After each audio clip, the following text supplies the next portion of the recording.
গত বৃহস্পতিবার থেকে প্রতি রাতেই কাশ্মীর সীমান্তে গুলি চলছে।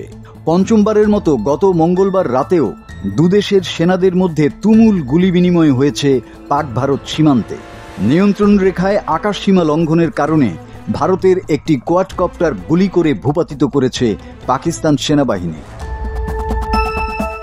অনলাইন জিও নিউজ নিরাপত্তা সূত্রগুলোকে উদ্ধৃত করে জানিয়েছে, ভারতের একটি কোয়াডকপ্টার নিয়ন্ত্রণ রেখায় আকাশ সীমা লঙ্ঘন করেছে।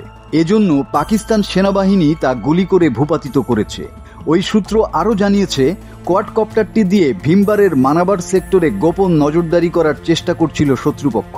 ফলে সময়োপযোগী পদক্ষেপ নিয়েছে পাকিস্তান সেনারা। তারা শত্রুদের অশুভ উদ্দেশ্য ভণ্ডুল করে দিয়েছে।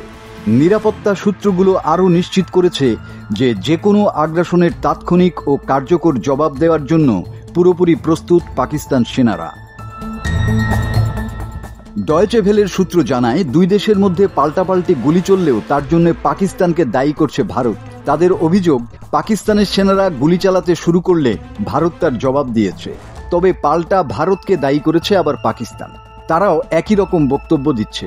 ফলে নিরপেক্ষ অবস্থানে থেকে বলা সম্ভব নয় যে কে বা কোন পক্ষ আগে গুলি চালিয়েছে।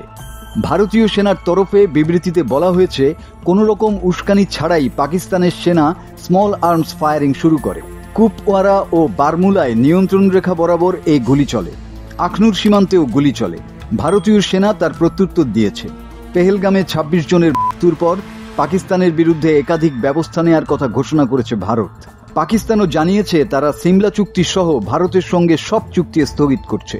তারপর থেকেই জম্মু কাশ্মীর ও লাদাখে প্রতি রাতে গুলির লড়াই চলছে। প্রতিদিন রাত ১২টার পর গোলাগুলি শুরু হয়ে ভোরে থেমে যাচ্ছে। তবে শুধু গুলিই চলছে। এছাড়া সীমান্তে প্রচুর সেনা মোতায়েন করছে ভারত। ব্যাপক মুভমেন্ট হচ্ছে সেখানে। এরই মধ্যে আরব সাগরে ভারতের নৌবাহিনী মহড়া চালিয়েছে। তা থেকে বলা হয়েছে, দূরবর্তী সুনির্দিষ্ট টার্গেটে হামলা চালাতে সক্ষম তারা। দুদেশের বিভিন্ন মিডিয়ার খবরে বলা হচ্ছে, ভারত তার সেনাদের যুদ্ধের জন্য প্রস্তুত করেছে। প্রস্তুত রাখা হয়েছে পাকিস্তানের সেনাদেরও। মাসুদ হাসান, বাংলা টিভি।